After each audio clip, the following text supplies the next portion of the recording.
10월 11일입니다. 하나님의 은혜라는 제목으로 열왕기상 15장 1절에서 8절 말씀 읽습니다. 느밧의 아들 여로보암 왕 제18년에 아비야가 유다 왕이 되었다. 그는 3년 동안 예루살렘에서 다스렸다. 그의 어머니는 아비살롬의 딸 마아가이다. 아비야는 그의 아버지가 지은 죄를 모두 그대로 따라갔으며 그의 조상 다윗의 마음과는 달라서 주 하나님 앞에서 온전하지 못하였다. 그러나 주 하나님께서는 다윗을 생각하셔서 예루살렘에다가 한 등불을 주시고 그의 뒤를 이을 아들을 세우셔서 예루살렘을 굳게 세워주셨다. 다윗은 주님께서 보시기에 올바르게 살았고 햇사람 우리야의 사건 말고는 그 생애 동안에 주님의 명령을 어긴 일이 없었다. 여로보암과 르호보암 사이에는 그들이 살아있는 동안 늘 전쟁이 있었고 아비야와 여로보암 사이에도 전쟁이 있었다. 아비야의 나머지 행적과 그가 한 모든 일이 유다 왕 역대지략에 모두 기록되어 있다. 아비야가 죽어서 그의 조상들과 함께 잠드니 다윗성에 장사 지냈고 그의 아들 아사가 그의 뒤를 이어서 왕이 되었다. 아멘. 오늘 본문은 이제 르호보암이 남유다의 1대 왕이 초대 왕이면 2대 왕이 이제 아비야죠. 그 아들 아비야가 유다 왕이 되어서 3년 동안 다스렸다 그래요. 이제 근데 어머니의 이름을 지금 마아가이다라고 나와 있는데 요 다음에 보게 되면 이 마아가는 우상을 아세라상을 만들고 섬겼던 우상 숭배자입니다.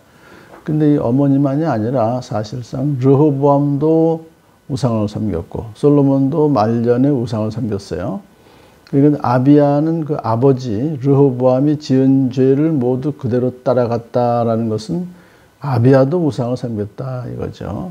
그래서 이 증조 할아버지 다윗의 마음과는 달랐다라고 하는 것은 다윗은 이제 하나님을 온전히 섬겼다 그런 뜻이죠. 그래서 주님의 명령을 어긴 일이 없었다 다윗은. 그러니까 결국은 반대로 아비야는 주 하나님 앞에서 온전하지 못하였다. 그런 그 솔로몬, 그 다음에 르호보암, 아비야 3대에 걸쳐서 결국은 하나님을 온전히 섬기지 못했는데, 그러나 주 하나님께서는 다윗을 생각하셔서 예루살렘에다가 한 등불을 주시고 그의 뒤를 이을 아들을 세우셔서 예루살렘은 굳게 세우셨다. 이것은 다윗을 생각하셨다는 것은 다윗과 맺은 언약을 하나님은 지키셨다는 거예요. 비록 솔로몬, 르호보암, 아비야가 하나님과의 그 언약을 어겼다 할지라도 그 자손들을 예루살렘에 한 등불을 세우시고 자손들을 계속 뒤를 이을 아들을 세우셔서 왕조, 다윗 왕조가 계속되게 해주셨다. 그런 뜻입니다.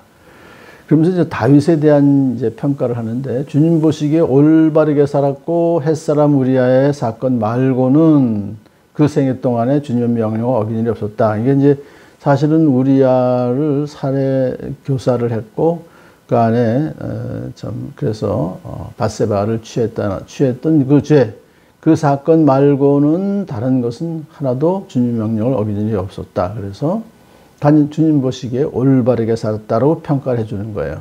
100%는 아니지만은 이것은 어디까지나 100%, 90%가 문제가 아니라 결국 하나님의 은혜로 다윗의 그러한 모든 잘못도 용서해 주셨죠. 다윗이 또 굉장히 회개를 확실하게 했잖아요.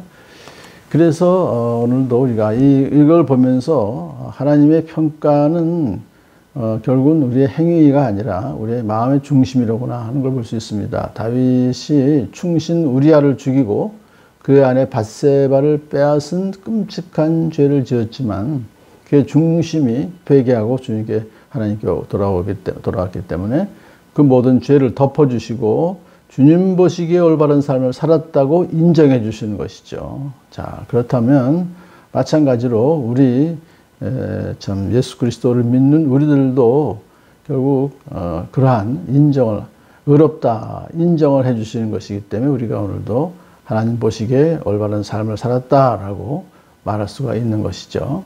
그렇기 때문에 우리는 항상 다윗의 자손들의 죄에도 불구하고 다윗 왕조를 안전하게 지켜주신 것은 하나님의 언약이다. 약속이기 때문에 신실하게 약속을 지키시는 하나님 때문에 우리 주 예수 그리스도를 믿으면 우리가 죄 용서함 받고 깨끗하게 된다는 것을 분명히 우리 다시 한번 우리가 감사할 수가 있는 것입니다.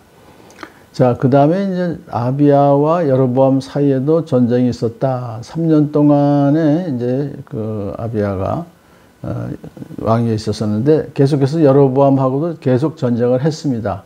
네, 여로보암은 이제 80만 대군을 이끌고 나왔고, 그다음에 아비야는 40만 대군을 이끌고 나와서 이제 싸웠는데, 근데 40만 대군 아비야가 이겼어요. 그래서 여로보암이 결국은 이제 앞뒤로 포위하고 유다군을 쳤지만은 그들이 열세인, 수적 열세인 유다군이 하나님께 부르짖고 제사장들은 나팔을 불었다. 역대하 13장에 나와 있는 기록입니다. 그랬더니 하나님께서 북이스라엘군을 치셨더니 그들이 도망하였다. 이렇게 이스라엘군이 항복하고 유다군이 이긴 것은 유다가 주 조상의 하나님을 의지했기 때문이다 라고 기록을 했어요. 그러니까 남유다는 하나님을 의지했기 때문에 수적 열세에도 불구하고 전쟁에서 이겨서 결국은 여로보암은 주님께 벌을 받아서 이제 죽고 말았다.